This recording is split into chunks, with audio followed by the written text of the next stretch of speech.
ದಾವಣಗೆರೆ ದಂಗಲ್ಗೆ ಅತಿ ದೊಡ್ಡ ಟ್ವಿಸ್ಟ್ ಕೊಟ್ಟ ಸಿಎಂ. ಇದೇ ಮೊದಲ ಬಾರಿಗೆ ಮುಕ್ತವಾದ ಅಭಿಪ್ರಾಯ ಹಂಚಿಕೊಂಡ ಸಿಎಂ ಸಿದ್ದರಾಮಯ್ಯ.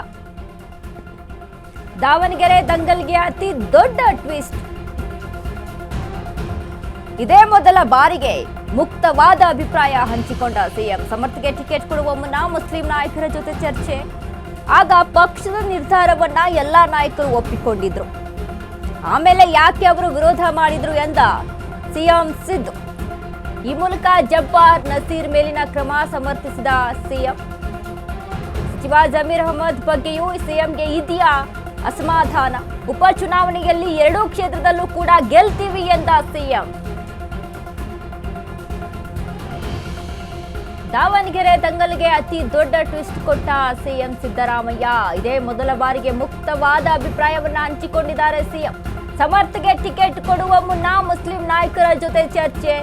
ಆಗ ಪಕ್ಷದ ನಿರ್ಧಾರವನ್ನ ಎಲ್ಲಾ ನಾಯಕರು ಒಪ್ಪಿಕೊಂಡಿದ್ರು. ಆಮೇಲೆ ಯಾಕೆ ಅವರು ವಿರೋಧವನ್ನ ಮಾಡಿದ್ರು? ಸಿಎಂ ಸಿದ್ದು ಪ್ರಶ್ನೆ ಇದು. ಈ ಮೂಲಕ ಜಬ್ಬಾರ್ ನಸೀರ್ ಮೇಲಿನ ಕ್ರಮ ಸಮರ್ಥಿಸಿದ ಸಿಎಂ ಸಿದ್ದರಾಮಯ್ಯ. ಸಚಿವ ಜಮೀರ್ ಅಹಮದ್ ಖಾನ್ ಬಗ್ಗೆಯೂ ಸಿಎಂಗೆ ಇದೆಯಾ ಅಸಮಾಧಾನ? ಹಾಗಾದ್ರೆ ಉಪಚುನಾವಣೆಯಲ್ಲಿ ಎರಡೂ ಕ್ಷೇತ್ರದಲ್ಲೂ ಕೂಡ ಗೆಲ್ತೀವಿ ಎನ್ನುವಂತ ವಿಶ್ವಾಸವನ್ನ ವ್ಯಕ್ತಪಡಿಸಿದ್ರು ಸಿಎಂ ಸಿದ್ದರಾಮಯ್ಯ.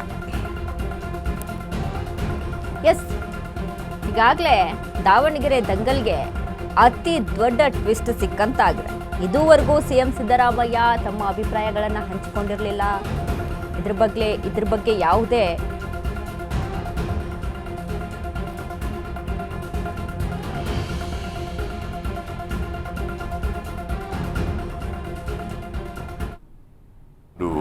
ತೀರ್ಮಾನ ತಗೊಳ್ಳುವಾಗ ಅಲ್ಪಸಂಖ್ಯಾತರ ಲೀಡರ್ಗಳಿದ್ದರು. ಅವ್ರ ಎದುರುಗಡೆನೇ ತೀರ್ಮಾನ ಆಯಿತು, ಅವರು ಒಪ್ಕೊಂಡ್ರು. ಆಮೇಲೆ ಯಾಕೆ ಕೆಲವರು ವಿರೋಧ ಮಾಡಿದ್ರು? ಹೈಕಮಾಂಡು ತೀರ್ಮಾನ ತಗೊಳ್ಳುವಾಗ ಅಲ್ಪಸಂಖ್ಯಾತರ ಲೀಡರ್ಗಳಿದ್ದರು. ಅವ್ರ ಎದುರುಗಡೆನೇ ತೀರ್ಮಾನ ಆಯಿತು, ಅವರು ಒಪ್ಕೊಂಡ್ರು. ಆಮೇಲೆ ಯಾಕೆ ಕೆಲವರು ವಿರೋಧ ಮಾಡಿದ್ರು? ಹೈಕಮಾಂಡು ತೀರ್ಮಾನ ತಗೊಳ್ಳುವಾಗ ಅಲ್ಪಸಂಖ್ಯಾತರ ಲೀಡರ್ಗಳಿದ್ದರು. ಅವ್ರ ಎದುರುಗಡೆನೇ ತೀರ್ಮಾನ ಆಯಿತು, ಅವರು ಒಪ್ಕೊಂಡ್ರು. ಆಮೇಲೆ ಯಾಕೆ ಕೆಲವರು ವಿರೋಧ ಮಾಡಿದ್ರು? ಹೈಕಮಾಂಡು ತೀರ್ಮಾನ ತಗೊಳ್ಳುವಾಗ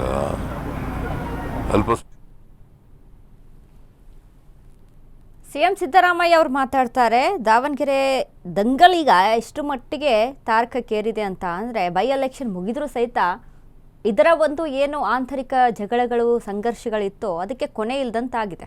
ಹಾಗಾಗಿ ಇದುವರೆಗೂ ಯಾವುದೇ ರೀತಿಯಾದಂಥ ತಮ್ಮ ಅಭಿಪ್ರಾಯವನ್ನು ವ್ಯಕ್ತಪಡಿಸಿರಲಿಲ್ಲ ಸಿಎಂ ಸಿದ್ದರಾಮಯ್ಯ ಅವರು. ಇದೀಗ ಮಾತನಾಡಿದ್ದಾರೆ. ಸಮರ್ಥನ ಆಯ್ಕೆ ಮಾಡಿಕೊಳ್ಳುವಂಥ ಸಂದರ್ಭದಲ್ಲಿ ಎಲ್ಲ ಮುಖಂಡರು ಓಕೆ ಅಂತಾರೆ, ಅವರ ಅಭಿಪ್ರಾಯವನ್ನು ವ್ಯಕ್ತಪಡಿಸ್ತಾರೆ. ಈಗ ಮಾತ್ರ ಯಾಕೆ ಈ ರೀತಿಯಾಗಿ?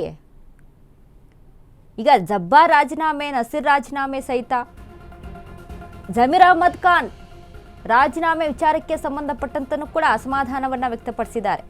ಅಂದ್ರೆ ಕೇಳಿ ಬರ್ತಾ ಇತ್ತು, ವಿರೋಧ ವ್ಯಕ್ತವಾಗ್ತಾ ಇತ್ತು.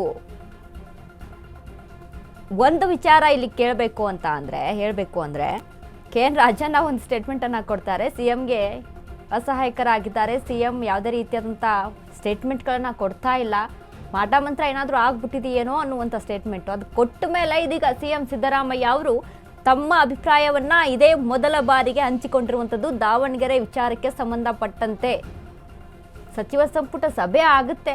ಸಚಿವ ಸಂಪುಟ ಸಭೆಯಲ್ಲಿ ಜಮೀರ್ ಅಹಮದ್ ಖಾನ್ಗೆ ಅವರ ಬೆಂಬಲಿಗರು, ಅವರ ಆಪ್ತರು ಬೆಂಬಲವನ್ನು ಸೂಚಿಸ್ತಾರೆ. ಆಗಲೂ ಸಹಿತ ಸಿಎಂ ಸಿದ್ದರಾಮಯ್ಯ ಅಲ್ಲಿಂದ ಹೊರಗಡೆ ಬಂದು ಜಮೀರ್ ಮತ್ತು ಸಿಎಂ ಸಿದ್ದರಾಮಯ್ಯ ಒಂದು ಒಗ್ಗಟ್ಟಿನ ಪ್ರದರ್ಶನ ಮಾಡ್ತಾರೆ, ಅದು ಬೇರೆ ವಿಚಾರ. ಆದರೆ ತಮ್ಮ ಅಭಿಪ್ರಾಯವನ್ನ ಇದುವರೆಗೂ ಒಂದೂ ಸಹಿತ ಬಿಟ್ಕೊಟ್ಟಿರಲಿಲ್ಲ, ಮಾತನಾಡಿರಲಿಲ್ಲ. ಈಗ ಮೊದಲ ಬಾರಿಗೆ ಈ ಒಂದು ಸ್ಟೇಟ್ಮೆಂಟ್ ಕೊಟ್ಟಿದ್ದಾರೆ. ಪಕ್ಷ ನಿರ್ಧಾರವನ್ನ ಎಲ್ಲಾ ನಾಯಕರು ಕೂಡ ಒಪ್ಕೊಂಡಿದ್ರು. ಆಮೇಲೆ ಯಾಕೆ ಅವರು ವಿರೋಧವನ್ನ ಮಾಡಿದ್ರು? ಜಬ್ಬಾರ್ ನಸೀರ್ ಮೇಲಿನ ಕ್ರಮ ಸಮರ್ಥಿಸಿಕೊಂಡಿದ್ದಾರೆ. ಇದನ್ನ ಎಲ್ಲ ಮುಂಚೆನೆ ಒಪ್ಕೊಂಡಿದ್ರಲ್ವಾ, ಎಲ್ರಿಗೂ ಸಹಿತ ವಿಷಯ ತಲುಪಿತ್ತು. ಆಮೇಲೆ ಯಾಕೆ ಇದಕ್ಕೆ ವಿರೋಧ ವ್ಯಕ್ತವಾಯಿತು ಅಂತ. ಎಸ್ ನೋಡಿ, ಒಂದು ಕಡೆ ಸಿಎಂ ಆಪ್ತರು